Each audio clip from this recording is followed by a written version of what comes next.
লাকাদ খালাকনাল ইনসানা ফি আহসানি তাকওয়িম। আল্লাহ পাক রব্বুল ইজ্জতে আমাদেরকে এই দুনিয়ার জমিনের মধ্যে সবচেয়ে বেশি সম্মানওয়ালা হিসেবে সৃষ্টি করেছেন। কোরআনের মধ্যে দলিল দিয়েছেন, ওয়ালাকাদ কাররামনা বানি আদম। অন্যতম আল্লাহ পাক রব্বুল ইজ্জতে আমাদেরকে এই বনি আদম হিসাবে সম্মানওয়ালা জাত হিসাবে দুনিয়ার জমিনের মধ্যে সৃষ্টি করেছেন। আল্লাহ পাক রব্বুল ইজ্জতে কোরআন মাজিদের মধ্যে জিকির করলেন, ওয়া খালাকাল ইনসানু দাঈফা। হে আদম জাতি, আমি তোমাদেরকে দুনিয়ার জমিনের মধ্যে অনেক দুর্বল হিসেবে সৃষ্টি করলাম। কতটুকু দুর্বল হিসেবে সৃষ্টি করলাম তোমরা জেনে নাও। আমি কোরআন মাজিদের মধ্যে দলিল দিলাম, ওয়া খালাকাল ইনসানু দাঈফা। হে মাখলুক, হে আমি তোমাদেরকে ইনসান জাতি হিসেবে সৃষ্টি করলাম, তারপরে আমি তোমাদেরকে এমন দুর্বল হিসাবে দুনিয়ার জমিনের মধ্যে উপস্থাপন করলাম, তোমাদের চেয়ে দুর্বল আর কোন এই দুনিয়ার জমিনের মধ্যে মখলুকাত হতে পারে না। এই দুনিয়ার জমিনের মধ্যে আমি 18,000 মখলুকাতকে সৃষ্টি করলাম।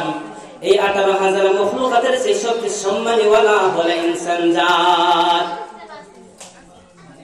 আমার আল্লাহ পাক রব্বুল ইজ্জতে অন্যতম আমাদেরকে অনেক সম্মানওয়ালা বানাইছেন, তার কোনো সীমানা নাই।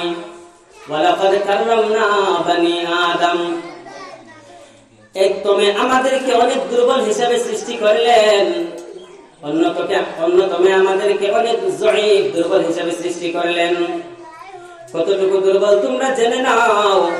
একটি পিপিলিকার সঙ্গে যদি তোমাদের মোকাবিলা করা হয়, একটি পিপিলিকার চাইতে অনেক বেশি দুর্বল।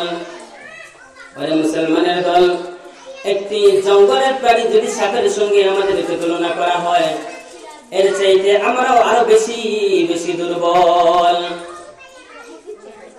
ওরে মুসলমানের দল, তোমরা কতটুকু দুর্বল তোমরা জেনে নাও। একটি মাছির সঙ্গে যদি তোমাদের মোকাবিলা করা হয়, একটি মাছির সঙ্গে যদি তোমাদেরকে মোকাবিলা করা হয়, এই মাছের সঙ্গেও তোমরা হার মানতে হবে। তোমরা কতটুকু দুর্বল তোমরা জেনে নাও। একটি নদীর মাছ যদি মাথা গরম করে, তাহলে এই মাছটিকে তোমরা খেতে পারবে না।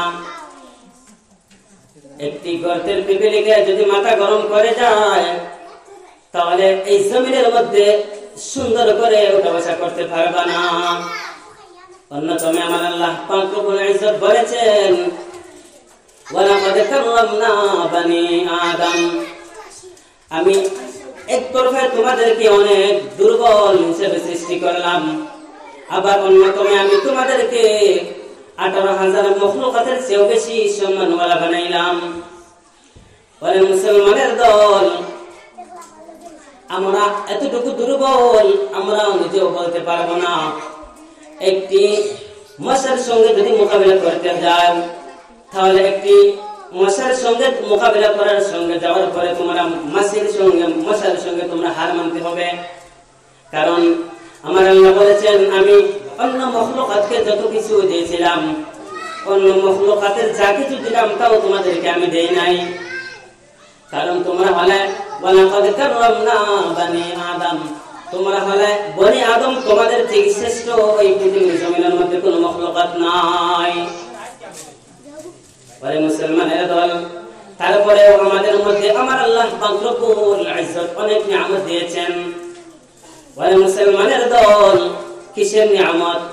আমাদেরকে আল্লাহ পাক রব্বুল ইজ্জত এতটুকু বেশি নিয়ামত দিয়েছেন। আমাদের শরীর দিয়েছেন, আমাদের হাত নাক সবকিছু দিয়েছেন।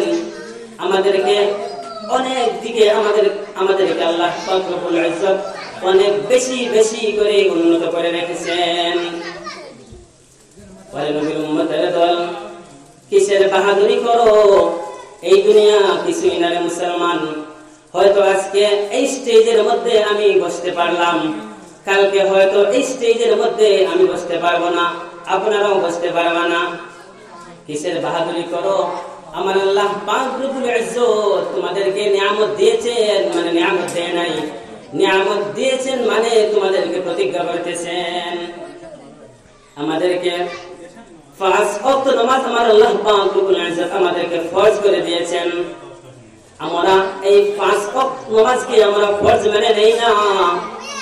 আমাদের মধ্যে অনেক দুর্বলতা এসেছে, আমাদের মধ্যে অনেক নেগলিজেন্সি এসেছে, যার কারণে আমরা 5 ওয়াক্ত নামাজকে মুকম্মল হিসেবে পড়তে পারি না। নবীর উম্মতের দল একটি ছোট মোটো একটা কিসসা বলতে চাই। একজন আল্লাহর আশিক আপনার নামাজের মধ্যে কাড়া হইল। যখন এই আল্লাহর গোলাম নামাজের মধ্যে কাড়া হইল, তখন এই আল্লাহর গোলামের কানের দিকে একটি ছোট একটি আওয়াজ আসলো, হে গোলাম, তুমি যে নামাজ পড়তেছো তোমার নামাজটা হচ্ছে না। তুমি যে নামাজ আদায় করতেছো, তুমি সেই নামাজ, এই নামাজটা তুমি তোমার বিবির নামাজ আদায় করতেছো। এই আল্লাহর গোলামি কি করলো? এই স্বামী তার স্ত্রীকে তালাক দিয়ে দিল। যখন আবার ইহদিনাস সিরাতাল মুস্তাকিমের মধ্যে আবার পৌঁছে গেল, আবার এই আল্লাহর গোলামের কানে একটা আরেকটি আওয়াজ আসলো, হে গোলাম, তুমি এই যে সালাতটা আদায়